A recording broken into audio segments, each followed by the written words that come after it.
You ready? Take down the Imperial camp. Capture their heavy artillery.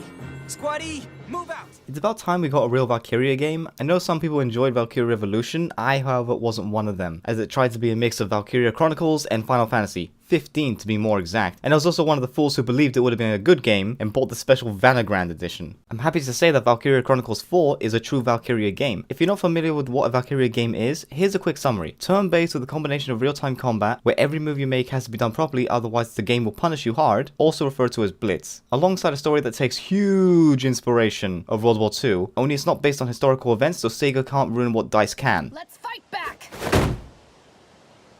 Operation Northern Cross.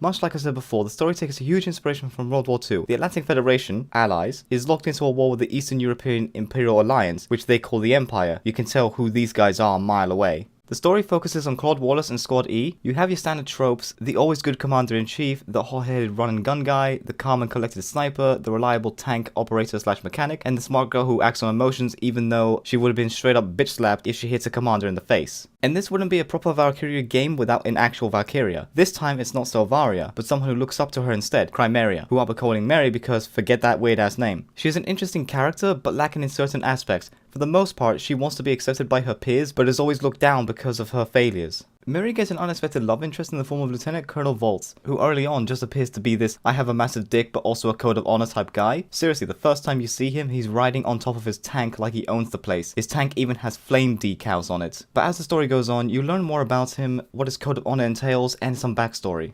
There are also moments in the game where you get given interludes and squad stories. Interludes are little sections of the game where you get given more story about certain events, and squad stories focus on individual members of Squad E. This also includes the characters you add to your squad who aren't shown in the main story cutscenes. Halfway through the campaign, things get cranked up to 11. It goes from a World War II game set in a different universe to what the hell is this? Partially because of Valkyria, but mainly because of your base of operations once you've crossed the mountains. And I really don't want to spoil it, so I'll just say it's an awesome thing to appear halfway through the story. Chronicles 4 follows a similar story to Chronicles 1. Even though there are moments where things are lighthearted between the cast of Squad E, Chronicles 4 doesn't fail to show moments where war is hell, and that shows in combat sections of the game too. Just wish the story didn't have multiple episodes you have to watch before you can actually go into the combat missions, because dear god, there are so many episodes you have to watch before anything happens. Eat lead! Weapons tight. I should probably explain what Blitz stands for. Battle of Live Tactical Zones. To put it in the most basic of terms, you take turns moving your units and making the moves you want. That's the turn-based side of things. The live or real-time sections are when you take control of the units and enemies react when you're in the line of fire. This stops when you go into aim mode and go back into command mode, where you can choose the same unit or a different unit until you run out of command points or things to kill. I'm a huge fan of strategy games, so when I saw Chronicles 1 released on the PS3, I was very happy that there was a strategy game with real-time elements that worked on a console. Last thing I remember of a real-time strategy game on a console was StarCraft 64, and that didn't go down too well. However, that's not saying this doesn't have its flaws either. As a whole, it works perfectly, the mechanics are easy to grasp, but it's very basic. There are advanced mechanics like using cover, although it's not so advanced. To use XCOM as an example, you go into cover, you have two different types of cover, full cover and half cover. Damage reduction and chance to miss varies on the cover. You can also get flanked in those games, so cover is useless against whoever is flanking you. This helps you become a better player and understand positioning a bit more. In all the Valkyria games, flanking doesn't exist. So long as you're in cover, you will always have the damage reduction and chance to miss buff on you. This also works for when you're prone on high grass. Normally it wouldn't bother me too much, but when it takes an average of 6 bullets to kill someone to 90 plus, then I have issues. This is what cover does in the game. A cool mechanic in the game are orders. There are two different types of orders, regular and ship orders. The regular ones are given from Claude and they're pretty basic stuff such as boosting attack, defense, evade, and the ship orders give you stuff like radar, redeployment of destroyed tanks, bombardments, which have an awesome cutscene the first time you see it. You're able to learn new orders from the mess hall or leveling up your units, but they only apply to Claude's orders, not the ships. Speaking of which, the mess hall doesn't serve any other purpose aside from somewhere you can spend XP earned from missions to learn new orders. They are linear sadly, so you can't pick and choose the orders you want, but the first one you get given is to call a medic to take units off the map so you're not on your cap with multiple downed units. You can also level up your unit types. Certain levels give new orders as well, but your troops learn new potentials which are specific to that unit type. Potentials are buffs and debuffs your troops get during the battlefield when a certain condition is met. For example, you have Laurent who loses accuracy on occasion when near a female character, or Jimmy who, as he's about to destroy a tank, changes his attack to a non-lethal attack so the tank will live, and kill Jimmy because he fucking deserves it. Throughout the main campaign, you unlock skirmishes. They're a good way of earning XP and ducat, which is currency, in order to develop upgrades for weapons, armor, tanks, and the ship, which is a good investment. Radar is an extremely useful ability to use when you're in missions where visibility is horrible. Skirmishes are a good way for you to test your skill as well. There's also an equipment manager for your units, so you can choose what weapons you want them to use. Some weapons are also dropped from enemies after missions, which have different stats to what you have by default. However, the default weapons are good on their own. They're well rounded, so the need to switch out weapons is almost never there.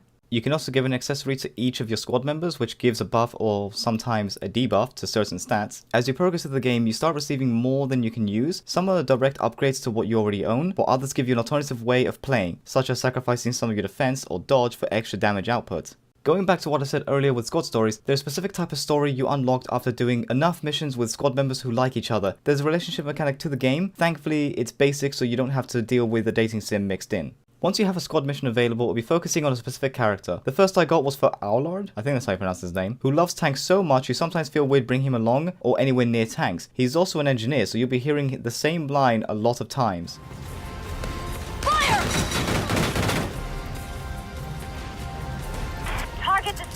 Okay, so I had a blast playing Valkyria Chronicles 4. It follows a similar story to the first Valkyria game. They mentioned Sylvaria a couple times, which is actually surprising because she's such an awesome character. It's hard to believe Sega wouldn't do what Square Enix does and model almost every major villain in Final Fantasy after Sephiroth or protagonist after Claude. I think it's time to let that go. But anyway, while I enjoyed myself, I did notice a few things that were either bothersome or just started to put me off playing for a bit. The first would be the fact that every cutscene is a separate episode. This was the case for the first game too and every other game.